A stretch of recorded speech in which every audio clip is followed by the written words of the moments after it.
Hello lovelies, welcome back to my channel. If you're new here, my name is Bryony and I do cruelty-free and vegan makeup reviews and tutorials on this channel, and I also kind of do deep dives into like the darker side of beauty companies and the beauty industry, not necessarily to do with like influencers and stuff, but the actual companies, the people that we buy from, and like the problematic things around that, even though I hate using that word problematic. Anyway, you are here today to watch my second part in the L'Oreal series, I guess we'll call it, because I've got a third one that will come out around Halloween. If you haven't seen the first L'Oreal video, I recommend watching that. And if you haven't seen my parent company's video, I recommend watching that before you're watching that one, before you're watching this one. So then you're kind of all fully clued in. So what we're going to be diving into today is L'Oreal's policies for human rights around ingredient sourcing when it comes to tricky ingredients like mica and palm oil, and we're also going to be having a look at greenwashing that happens, animal testing and the alternatives, and also their strong relationship with China.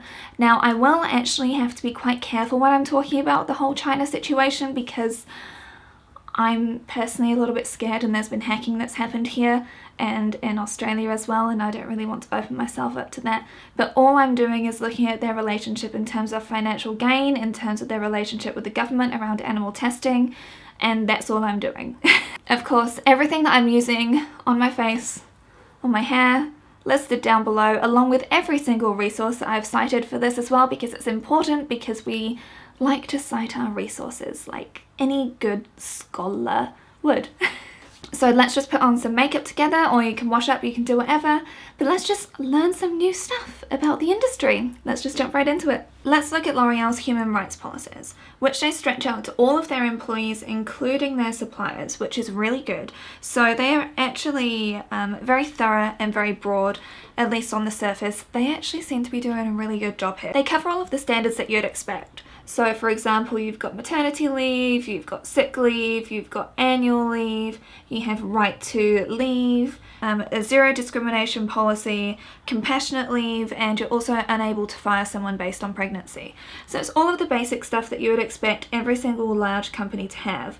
And this isn't just at their head office, this is actually for every single one of their subsidiaries.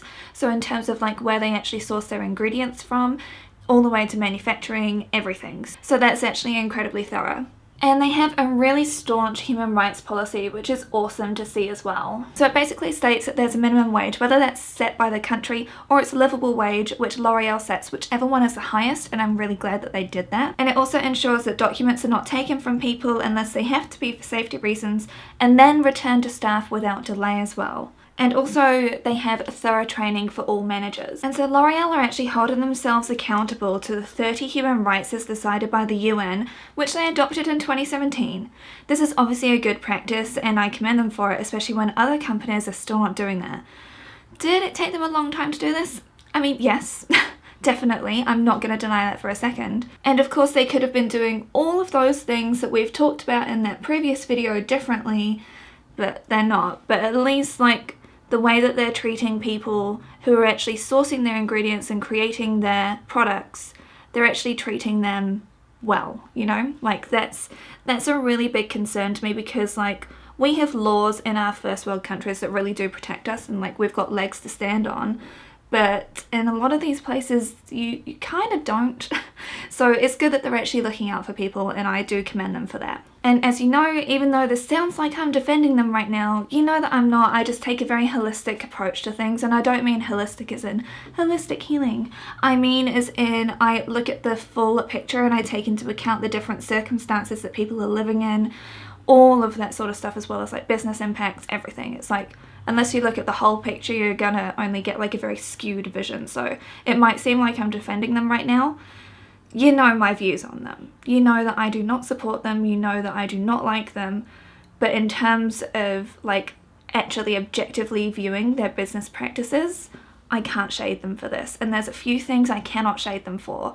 And it also means that they're kind of leading the way in other areas where other companies, hopefully, will kind of have the pressure put on them in order to do this stuff, which we will get into later. So on their human rights policies, they state, direct quote, "We are a signatory of the United Nations Global Compact, UNGC, since 2003, and our approach is based in particular on the 1948 Universal Declaration of Human Rights, UDHR, the International Labour Organization, ILO, the 1998 Declaration on Fundamental Principles and Rights at Work, the ILO Core Conventions, and the 2011 United Nations Guiding Principles on Business and Human Rights, UNGPS.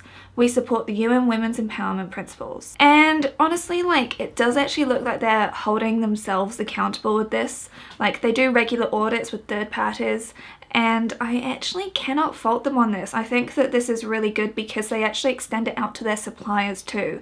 And like I mentioned just before, that's where it's critical, because that's where a lot of companies could kind of like let things slip through the cracks. It's like, oh, but we don't know like where everything is sourced from. We can't actually trace that. So whereas with L'Oreal, we have a completely transparent chain link. So for example, you know who your supplier is, you know who is actually milling these products, you know who is actually packaging these products, you know who's creating the formulas, you know every single one of them is fully transparent, and they actually do audits on them. So, well, third party audits. So that's where I'm like, that is what all of these other big beauty brands, big companies, that's what they should all be doing. And so that's where I am actually commending them with this. They're actually doing good stuff in terms of that stuff. Like I said, there's a whole other lot of stuff they're not doing well, but if we want these big companies to actually like do what they say, L'Oreal are in this instance. Like, I was shocked to find out like how positive my reaction was to this, because I was not expecting that, so at least that part's good. So let's have a look at their problematic ingredient sourcing. Let's start off with mica.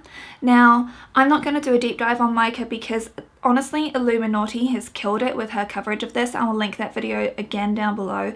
So many people have talked about mica and all of the problems with it. So let's have a look at how L'Oreal has actually treated mica.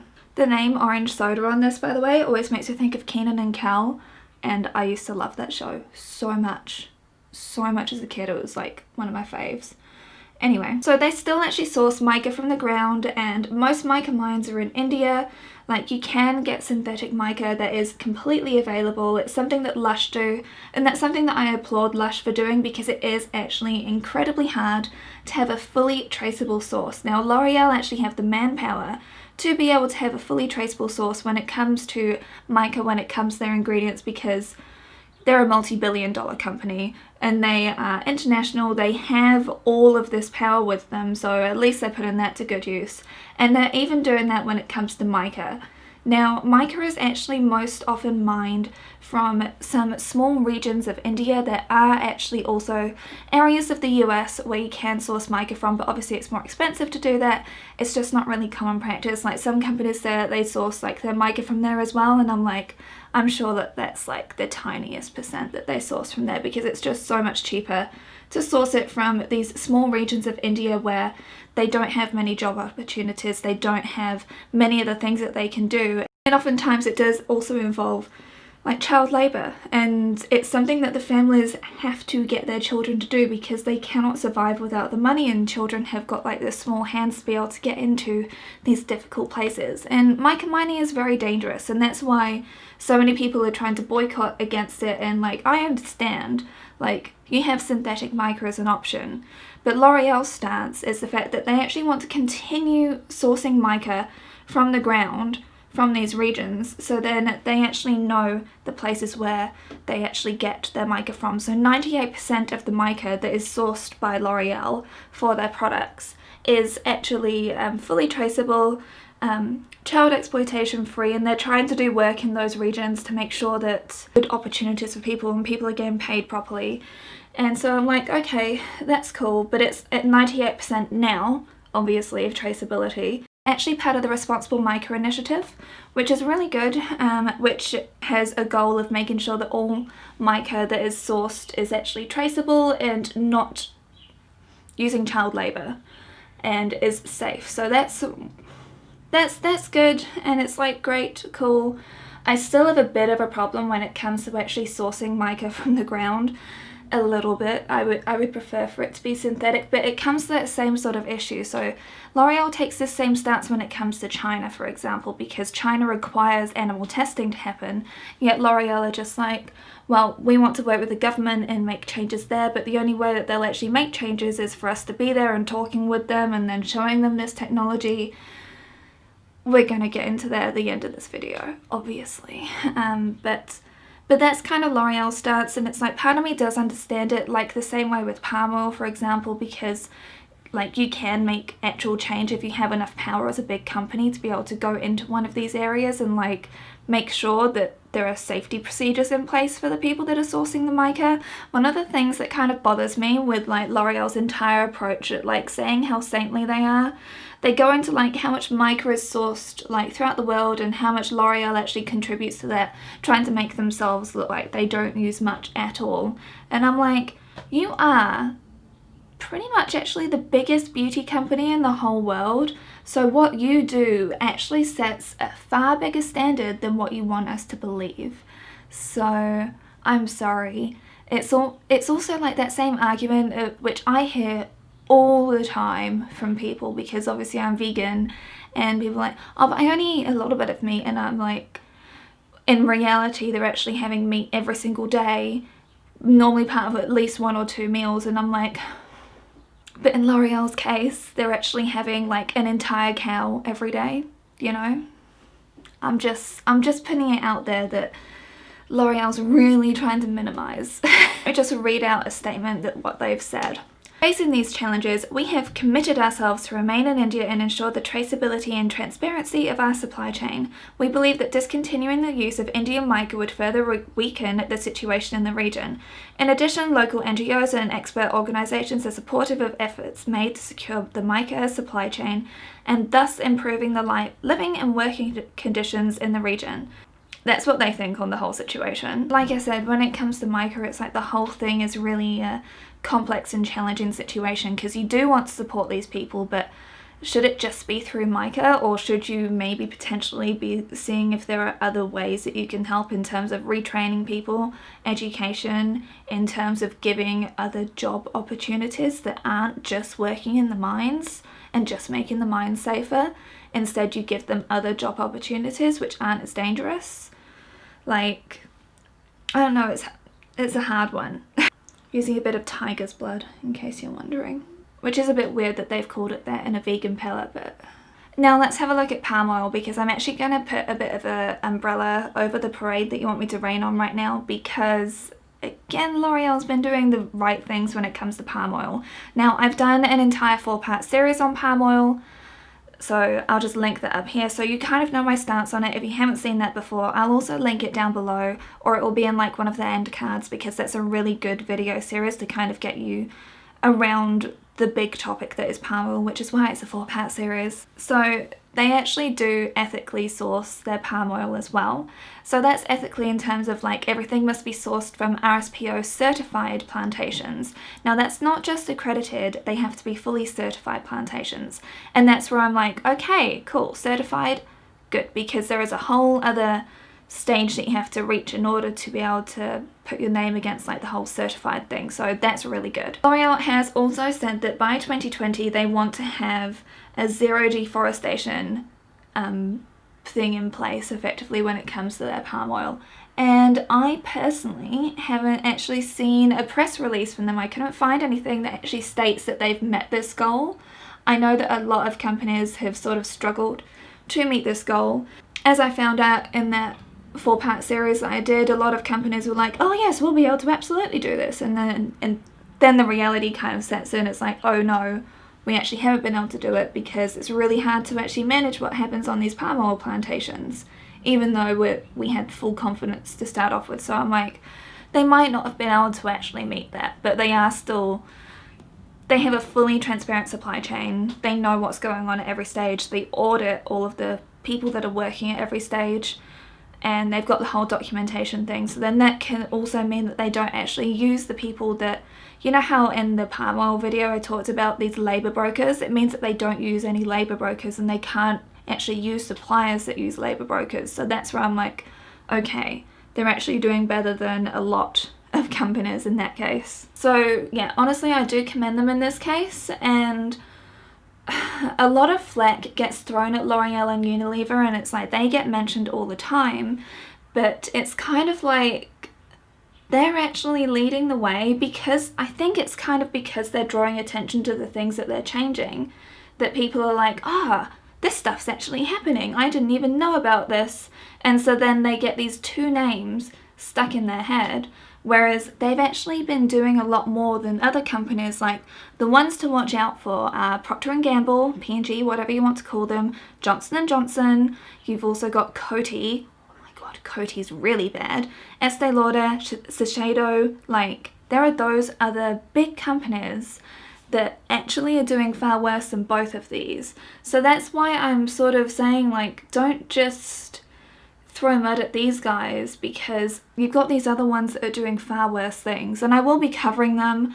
I'll also have a poll probably, and like one of the whole community things that you do on here, just to see like what brand you want me to look into next. But seriously, L'Oreal are actually doing the right thing with palm oil too. Same as Unilever, they kind of have like the same sort of balance, but a lot of people throw a whole lot of mud at them, and I'm like, these other brands are just like that meme where it's just like, don't look at me, basically. If you're gonna hold one accountable, hold them all accountable.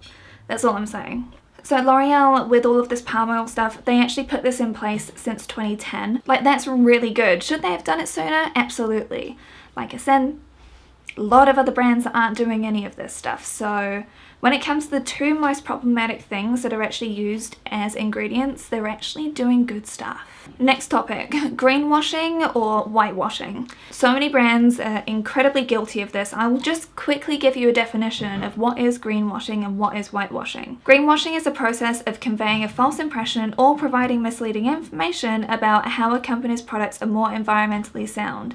Greenwashing is considered an unsubstantiated claim to deceive customers into believing the company's products are environmentally friendly. For example, companies involved in greenwashing behavior might make claims that their products are made from recyclable materials or have energy-saving benefits. Although some of the environmental claims might be partly true, companies engaged in greenwashing typically exaggerate their claims or the benefits in an attempt to mislead consumers. Greenwashing is also a play on the term whitewashing, which means using misleading information to gloss over bad behavior. Now, with brands like L'Oreal, it's much more around whitewashing, really, with them. They use a lot of plastic. I say this as I'm literally using plastic right now.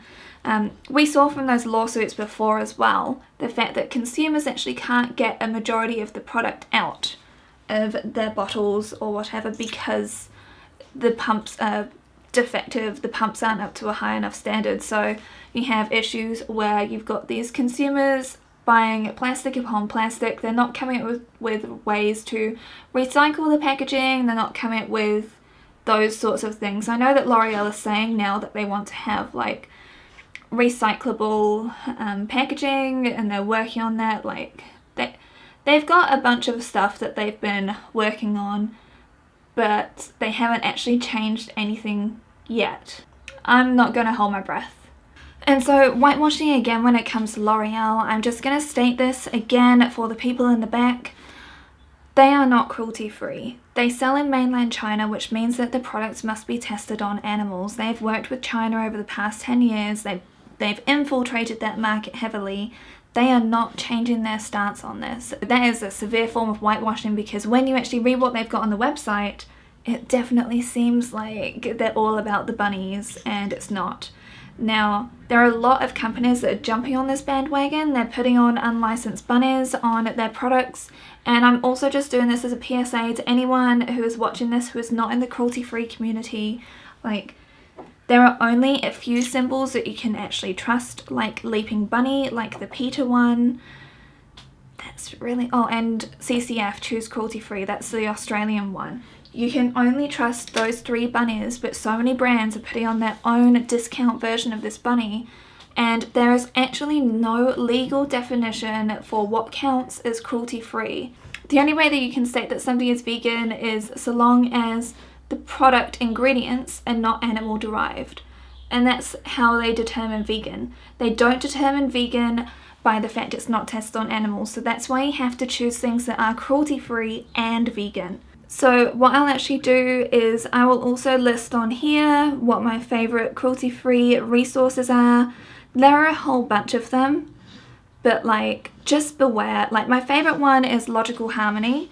But there's also choose cruelty free if you are buying products that are made in Australia or Australian brands. Now, Garnier have recently been kind of like exposed for the fact of whitewashing. Again, it's not greenwashing, it's whitewashing because they're calling it a vegan product, and that's a feel-good thing, it's not an environmental thing.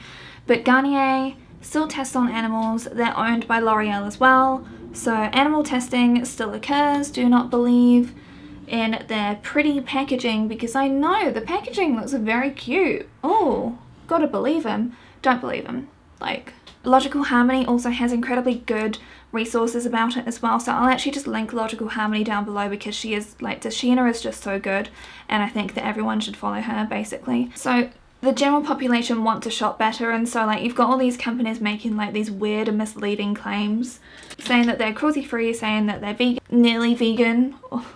Like, it's funny that there are some companies saying, like, nearly vegan now. Like, that's very weird, because they know that people want vegan products, but then they want the subsidies still. And also, any brand that tries to tell you that it's chemical free, sweetie, everything contains chemicals. Don't believe any of that. You breathe chemicals. Oxygen is a chemical. Everything is a chemical. Plain old water is a chemical. Just don't fall for it, please. Like, you're smarter than that, sweetie. Colourpop highlighter. So let's have a look at L'Oreal's animal testing and the alternatives that they've come up with. So once again, they do tests on animals. This occurs, they allow it, they're fine with it because they want to sell in mainland China. So L'Oreal have been actively trying to move away from animal testing for 30 years, so they say. They've actually developed amazing technology which they could be using instead, but they're not. So you've got these other options which are available. So they actually developed this thing called EpiSkin. Now, EpiSkin are pretty amazing, honestly. That technology is incredible. It kind of has revolutionized things, so we pretty much don't need animal testing for anything that can happen to your skin. Honestly, I'm pleased that a company that is as big as L'Oreal actually put, you know, a few million of their billions into something that is actually for the betterment of society and for animals. I think that that's really good. So yes, here for it. Please do more things like this. So EpiSkin is the world leader in tissue engineering. It offers human reconstructed tissues to the global scientific community, academic and industry to support research and development activities in safety and efficacy. And they actually use like skin that is recovered from plastic surgery patients, so it's like they don't even have to like harvest it from cadavers or whatever you might think they might be doing. They don't have to do any of that. They don't have to get the skin from animals. It's literally from someone that is paying to go get chopped up. So why not? The skin is being removed anyway, why not take it? So it uses in vitro tools which can mimic skin on your body, eyelids, lips, literally everything. Obviously that's all you really need, but L'Oreal also has molecular modeling, expert toxicology systems, imaging techniques and many more. So why does animal testing still have to occur? Keeps coming back to China. That's literally the reason, because they want to sell in China, because they have a massive market in China, which we're just about to get into. But why does China still believe in animal testing? I couldn't find any solid arguments which state exactly why, other than it's the way it always has been done because of safety reasons. When animal testing isn't really gonna tell you how something works on a human anyway, because we have very different physiological aspects. We are completely different. It just feels really weird to me with L'Oreal because they have such a strong stance about anti-animal testing, yet they've pursued this relationship hard. Like, they have wanted that Chinese market for such a long time. They're the ones that were going there. They're the ones that were really trying to crack into it because they know how much money can be made over there. And I'm just like, so clearly your morals actually don't mean anything, because you've said all of this stuff. You've even got the technology there. You could have conquered the world anyway, which you already have done because you're L'Oreal. But you really wanted to just be a global thing. You wanted to have your hand in everybody's pocket. If China actually does change their laws, if they change the way that quite a few things are done, then I would feel comfortable with it, and I'd be like, okay, fine. You know, if it's fully, transparently cruelty-free and vegan, and it's not going to go back, and they're actually going to be working on their ways to be environmentally friendly, I'm like, okay, I could think about it. But I don't see that happening, at least not not in my lifetime. Let's be honest, I'm 30 now. I have a theory, a makeup theory, shall we say. L'Oreal have been working very closely with China for an entire decade. Like, they've been quite open with this, and I'm like, okay, cool, if you want to do that, then that's fine.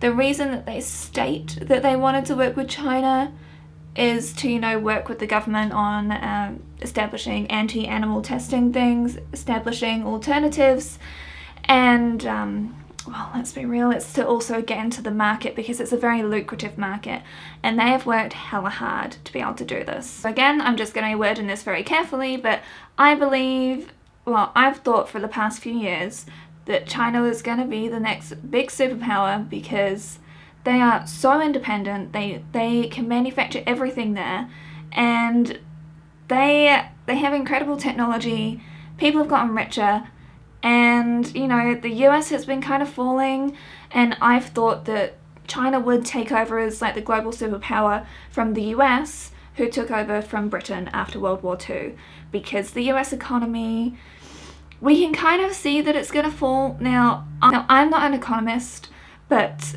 well, other than like one course I had to take for like my business studies, but like I 100% think that the Chinese government has been wanting to do this for a long time. So China's obviously got valuable land assets in different countries. They've also got a lot of countries that owe them a lot of money. They're just in a really prime position. They are a very stable economy. They've just built themselves up incredibly well. Granted, I know that a lot of people live in poverty. I know that they are incredibly controversial with the concentration camps and stuff that's going on there. And I'm not saying that I endorse anything that happens. I'm just trying to be very careful with the way that I'm wording this. Now, I'm obviously not saying that everything that's happened is ethical, but also I'm English. My ancestors are literally the worst. Like, the worst. So I can't go saying a lot of stuff, really. And obviously China has recovered incredibly well from that thing that I can't name, otherwise this will get shadow banned, which has meant that their economy has been able to bounce back much easier, and they've done a lot to promote local tourism, and they've actually just been really, really active in terms of regenerating their economy after that initial dip, and economically they've done really well. Now, I actually discussed a whole bunch of these issues in my Will the Beauty Industry Survive This video right at the very start, because I kind of saw like a future coming where consumerism would go down, where the buying and selling of makeup products would still continue, but I think to a lesser degree, and people would become more woke. And you're kind of seeing that stuff happen. Like, I kind of called it a while back, but again, like, we've kind of had these beats in terms of like what society wants for a little while. It's just kind of like put a highlight on how much consumerism drives our life. L'Oreal could see the fact that China was a potential massive superpower, so of course they wanted to like tap into that market, but they wouldn't be able to hold on to any cruelty-free aspirations with that. So they've said that they're working with the government on that. L'Oreal's been able to make billions a year, and they are the #1 beauty company in China now. They are a Western brand that had no idea how to market in that country because obviously the media is controlled there.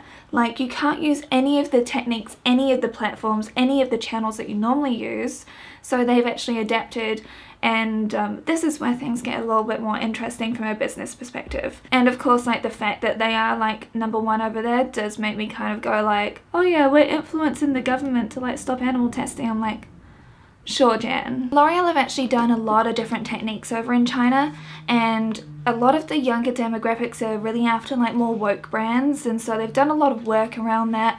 And actually in China now, every time that they sell something, they're actually carbon neutral, and so they've won awards for that, and it's like, cool.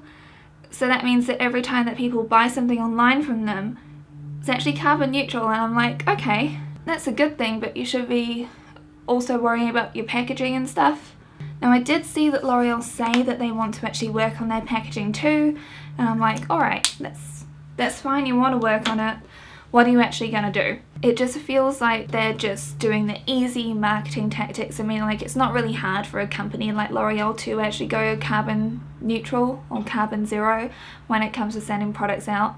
Like, it's not a challenging thing because you already have the products manufactured in China. You already have your billions of dollars to be able to negotiate far cheaper deals. So I don't really see it as like being that revolutionary personally. They do this thing called social media listening, and this is where it gets a little bit more creepy for me, but this happens all the time on your device, like all the time. Every single time that you search a brand or you type different words about a brand, or you give feedback on something, or you're talking about something, then that goes back to the company. And yeah, that's social media listening basically. It's a very common practice, and in particular, like, they've utilized this in China because obviously, like, everything can be read there, even your personal messages, because government's always listening. So social media listening is basically the process of identifying and investigating about what is being said online about your brand or market category. The process of social listening in China can be retroactive, so that social media activities of a past period are analysed, or actually ongoing. So that means it's realized systematically as like market trend audit or a brand image monitoring happens.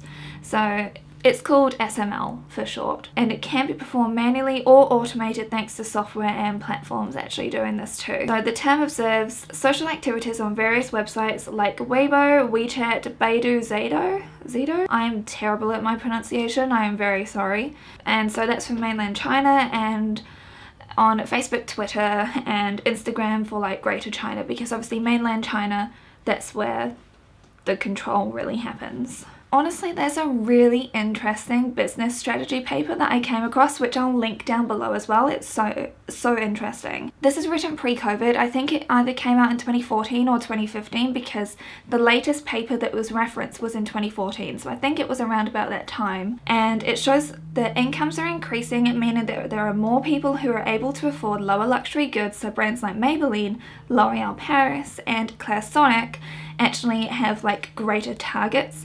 But they also said that wealth will actually grow for all. Honestly, like, when I was reading through this, every single one of their predictions has come true. Like, they couldn't predict the pandemic. They could predict the market appetite and the fact that, like, people want to have like a greener like footprint, and they want to have like a greener look to stuff, and they want in particular like anti-aging things, and again, the whitening stuff comes into play, which I talked about in the first video, but like there's a lot of stuff and it's all come true. Honestly, incredibly informative paper, and I was a little bit like, wow, a little bit shook.